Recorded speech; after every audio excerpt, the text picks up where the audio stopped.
So, you want the best Warzone Gaming PC for 2023 but you only have $800 to spend. You've come to the right place. We're going to make an $800 Warzone Gaming PC on a modern platform, 32GB of system memory, a fast graphics card, and as always, all parts mentioned here are brand new. There will be no use parts and all parts are available at Amazon US at the time of recording. Okay, let's not waste enough time. Let's go.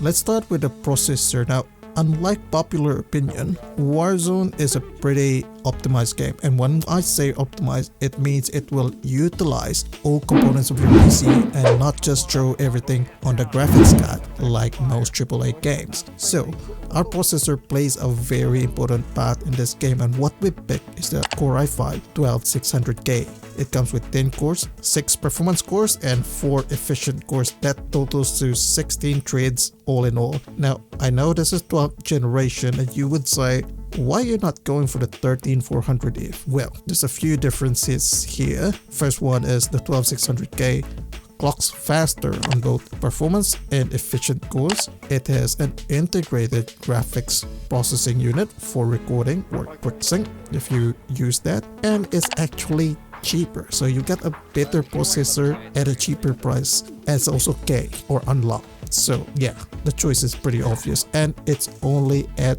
$201. So yes, we're going for this one. And of course, because this is a K model, we don't have a stock cooler on this package, so we're going to buy a separate aftermarket one, and what we selected is a basic cooler, but this one's pretty good. The Thermalright Assassin King 120 SE. Now this is a tower cooler, very good performance. It has 5 heat pipes and I like the color because it's neutral, and it comes with a 5% discount, bringing the price down to $20. This is definitely good value.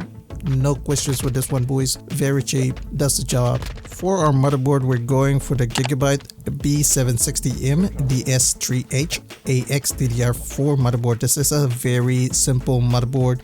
It has everything that we need. It has an updated chipset, the B760, which can support even 13th generation CPUs and possibly 14th generation. It has a 6+2+1 power phase VRM design. Heat sinks are on the VRM and NVMe. Now we've got 2 NVMe PCIe 4.0 slots in here, so you've got plenty of space for storage in there. It takes DDR4 RAM, which is the cheaper RAM, has 4 slots on this one. It also has ARGB ports in here, and as an added bonus, it also comes with Wi-Fi 6. Now this is currently at 29% off. For $100, boys, this is definitely a steal. If you don't need anything extra, this will do the job. Pick this one. And as mentioned before, other components are important in making Warzone run really smooth, and RAM is one of that. Now, Warzone uses more than 16GB of system memory depending on your configuration, so we're going for a 32GB DDR4 kit, which is cheap, and this is the Team Group T4 Vulcan Z DDR4 32GB kit. It comes with 3600 MHz speeds. Timings are pretty standard for the speed at CL18, 22, 22, 42 timings. You could just run XMP in this one and you're good to go. There's no RGB, but like I said, this does the job, and obviously you can tune this one for better results, but I don't expect you guys to do that considering that you're watching this guide video. This is only about $58, which is pretty cheap now for 32GB of system memory. So yes, we'll go for this one.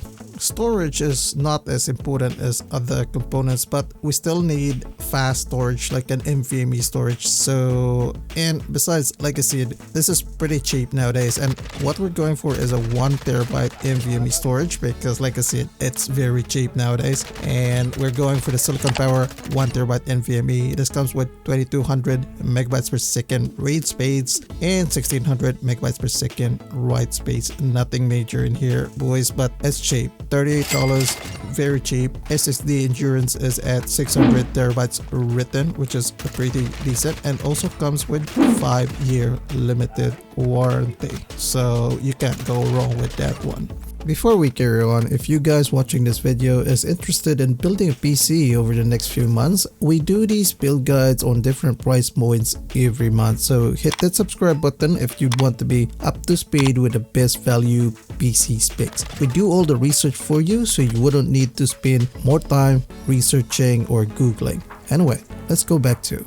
Now, besides the processor and the system memory, the graphics card is one of the critical components to consider. Now, you should be asking, should we go NVIDIA or AMD? Well, we're going for the XFX Speedster Swift 309 RX 6700 non-XT. This comes with 10 gigabytes of VRAM, which is decent in 2023 at GDDR6, 16 gigabytes per second, memory speeds, boost clocks up to 24-25 megahertz. It's RDNA 2, but it's still highly capable. Now, on Warzone, we've done a lot of extensive tests on our second channel. AMD cards are much more stable compared to NVIDIA cards. So you want consistency in frame times to hit those shots in Warzone, and that's why we're going for this one. Now, we don't have a 6700 non-XT on our test rig, but we do have a 6700 XT which comes with higher VRAM, but look at the difference here against the 3070. Now, you might be getting slightly lower results than this, but that's fine. And like I said, look at the consistency in here. Now, on other AAA games, this is still decent because it has 10 gigabytes of VRAM. 8 gigabytes is definitely showing its age nowadays, and this is good for its price. It's currently at $279, which is definitely a steal. It's not from the latest generation, but it is decent and it will last you. Now, you could use FSR 2.1 and Warzone if you want to go for that 1440p gaming. The RX 6700 XT requires 615 watts minimum for its power supply, and what we're going for in here is a Thermaltake Smart 700 watts. It's at 80 plus white efficiency. It's not a truly 700 watts. I mean, if you look at the 12 volt rail, it's only at 648 watts, but this should still be decent for our use case for our 6700 10 gigabyte card. It comes with braided cables. It's non-modular. It's not flat, but hey, it's okay. Alright, it comes with two 6+2 PCIe pin for that graphics card. Comes with 5-year warranty. It's currently discounted at $54, which is good value. And once again, look at this one as a 650 watts power supply, not as a 700 watts power supply, and you should be fine. Alright. Now, to fit our budget, we're just going to look for a cheap, decent case, and what we've selected in here is a Corsair Carbide Series 175R RGB. It's a pretty standard Corsair Carbide case. As you know, this is a pretty old design which has had multiple variations over the years.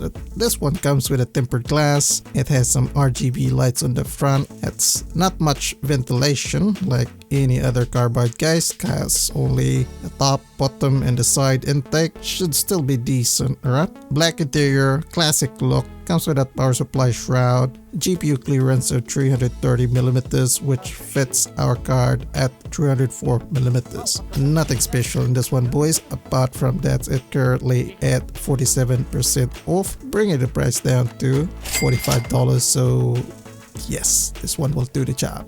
Overall, we have a pretty decent Warzone Gaming PC right here. We've got a Core i5-12600K, thermal right tower cooler, P760 motherboard, 32GB of system memory, 1TB silicon power NVMe, the RX 6700 non-XT, 700 watts of power supply, and a Corsair case. This totals to $796.81. Now, this is definitely a good deal, good budget build for Warzone too. This can also play other competitive titles, and as you remember, when we see that AMD cards run well on Warzone, well, don't just take our word for it. On our second channel, we actually did a much more intensive test with the stronger RTX 3070 and match it against a lower tier AMD card, the RX 6700 XT.